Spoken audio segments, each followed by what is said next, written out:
The Mills didn't say they were rule utilitarians. They just said, we found some problems with utilitarianism and fixed them, and this is how utilitarianism should be now. Not everybody agreed with them, though, and so utilitarianism gets kind of split into two main camps.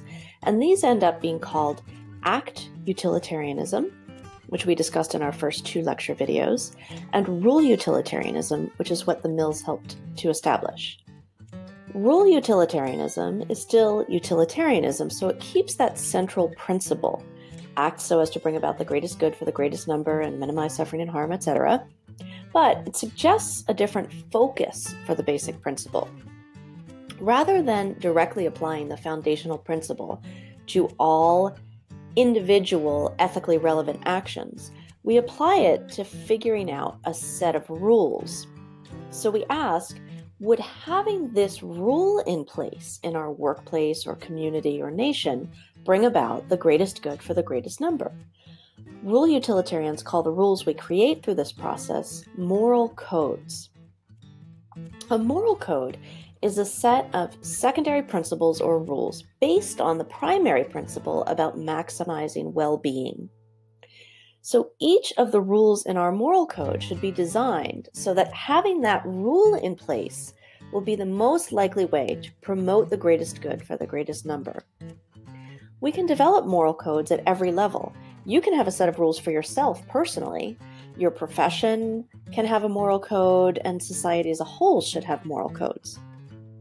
So rather than take each situation as it comes up and applying the utilitarian principle to it, we'll try to figure out a set of rules for everyone to live by. If we run across a situation not covered by the rules, we can always apply the utilitarian principle directly to the situation. And we should be frequently revisiting our rules to see whether they really are bringing about the greatest good for the greatest number. So let's look into how we'd calculate our moral codes. That is, how do we figure out which rules we should have in place? First, we calculate the likely utility of having everyone, or rather most people in the society, following that rule, because we know that even the best rules will be broken by some percentage of the population. Then we count the likely disutility of having everyone following that rule. And then we need to add a few steps. Since we're thinking about rules that we want everyone to follow, we have to consider the difficulty and costs of establishing and maintaining the rule. If you've ever tried to change the rules at your workplace or in your home, you know it takes time and effort to get everyone to understand the new rules, to understand that, yes, you do want them to follow the new rules, and to enforce the rules over time. If we're talking about society-wide rules, it might take quite a bit of money. For some rules, you'll need people specifically charged with the duty to enforce them, and you'll need a system for those rule enforcers to work in, or if you're making new rules for existing enforcers to maintain, you'll need support for them and probably changes to the existing system. Those costs, in both time and money, will count as disutility created by the rule. Also, it can be disruptive and intrusive to have someone enforcing rules. So the disruption and intrusion that it would cause also count as disutility. Then once again, we add up all the utility, all the disutility, subtract disutility from utility, and whichever rules have the highest net utility should be the rules we establish as our moral code. As society progresses and we test out the code and its effects, we can continually test its rules against that basic principle. So if any of our particular rules turn out to violate the basic principle, that is, they turn out not to bring about the greatest good for the greatest number, we can and should work on changing them.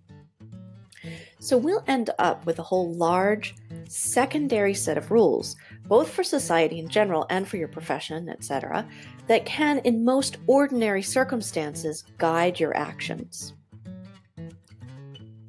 Another important thing to consider is the best system of enforcement. If you think about the rules we hold up in our society, Some of them are laws or official rules of the state, like setting up free public schools, establishing tax codes, laws against burglary and assault. And these are enforced through the coercive power of the state. Some of those rules of the state are enforced through things like fines or losing very necessary funding if you don't follow the rule. Some are enforced through actual physical power, like people in uniforms with guns.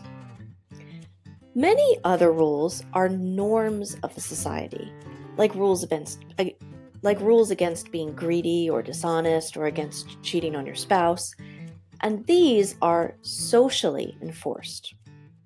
Social enforcement can take all sorts of forms. People can just avoid you and move away from you in the social space. They can give you dirty looks. They can refuse to allow their children to play with your children. They can ignore you and leave you out of conversations. They can fail to invite you to parties or leave you out of the group when everyone else goes somewhere or does something. We've talked a lot about how humans are very deeply social creatures and how social pressure can exert tremendous force on our behavior. Often just the fact that we understand that people will disapprove of something we think or do will cause us to hide that belief or behavior to avoid the social disapproval we anticipate. The Mills are very concerned with the burdens this enforcement places on people, and they focus extra particularly on social enforcement for several reasons. First, lots of other people at the time were arguing beautifully against excessive government intrusions into people's lives to enforce laws. So they thought no need to reinvent the wheel there, other people have already got that part of the argument covered. But what people weren't focusing on was social enforcement of norms. And there are two important things to keep in mind about the social enforcement of norms. First, it can get much deeper down into your life than the state can, because you're talking about your friends, neighbors, family, and community, and they live with you and next door to you. They're aware of almost everything you do, and they are around you all the time. So they can get way down into your business. Secondly, the social enforcement is very subtle and very powerful. It can cause you to censor your beliefs and actions without anybody even doing anything. You just come to understand what will be approved of and what will be disapproved of, and the threat of disapproval exerts a really strong force. Now, anyone who grew up without a strong community around them, with a set of norms that were socially enforced, can tell you that the lack of those community norms is incredibly damaging, and you often end up completely adrift. Again, social creatures, we need society to blossom and function. So the development and social enforcement of community norms is important. But the Mills think it's super important that we're really thoughtful and careful about how we exercise that force. So any burdens that the enforcement of the moral code puts on people counts as disutility, to be weighted against the utility of having the rule in place. This is the last video lecture in part 1 of our discussion of On Liberty. Review your notes in these videos before class. Email me if you have any questions. In class, we'll talk more about the moral code and the way it gets enforced, and how social media interacts with and maybe changes that process.